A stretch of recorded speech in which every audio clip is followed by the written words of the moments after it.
Garrett Blevins here with day 2 of week 10 of the intensity block. I have 2 more weeks of intensity, and then I will be moving into meet peak. I wanted to continue kind of what I was talking about in the last video about whether or not you're struggling with depression or you just don't want to go into the gym, you have a lack of motivation, maybe life is beating you up and you've got some stressful things going on, whatever it is. There are some options that people go to when they're in those places. For a lot of people, and this is kind of my normal cycle, is if I'm sad or if I'm having a difficulty with something, a lot of times that'll turn into like what I would call angry lifting. And I did that a lot in high school where I would get real frustrated or angry and I would let that aggression out in my lifting. For years I have not done that. And I've been asked, and this is one of the other questions that was in there, is what's the role of emotions in lifting? Should you get real hyped up before a lift? And I think it's very individual. I don't think everybody's the same or needs to be the same, but for me, I choose not to get real amped up. I just get focused. I get focused on what I need to do, and I do it. I focus on execution of the lifts and not about just going crazy. And that's my way of lifting. And it's that way purposefully because I don't want to be an angry person and I don't want to have something that is really therapeutic and enjoyable for me, working out, turn into something where I'm just a rage monster all the time. That's not something I want to be in my life outside the gym, so I figure I shouldn't be that in the gym. Again, a lot of people treat that differently. That said, in this workout, with things going on in my life, just a lot of different things, a lot of stressors, an extra thing that is not normal for my life.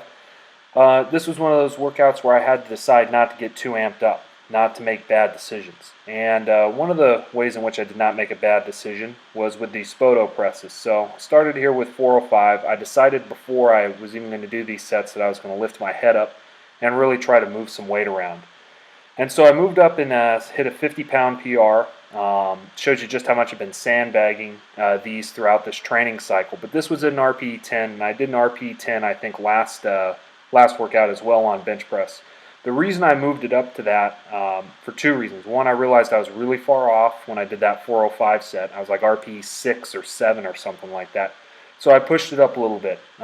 Here with the 425, I paused it a little bit longer on the reps and had a more conservative RPE 9. So for the day, RPE 7, RPE 10, drop back down, RPE 9, which is where I was supposed to be for the day.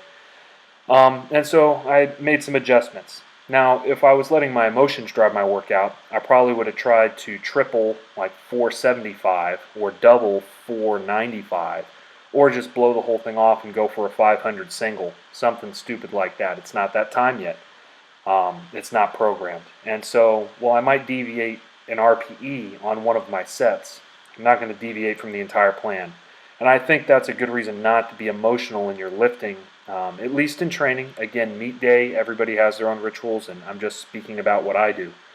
But I like to maintain control of myself. And ultimately, that's because I don't want my emotions to be in control of me. In my opinion, God should be in control of how I live my life. And for me to be able to live that way, to live by God's will, that means that I need to be in control. I need to have self-discipline. And I think I learned a lot of that through lifting. And that's one of those things that I turn back to. Instead of letting my emotions control me, I control me. And I'm able to do that because of the strength that God gives. That's my opinion. If you have any thoughts or questions, feel free to leave them below. Hope wherever you're at, you're doing well. Blessings.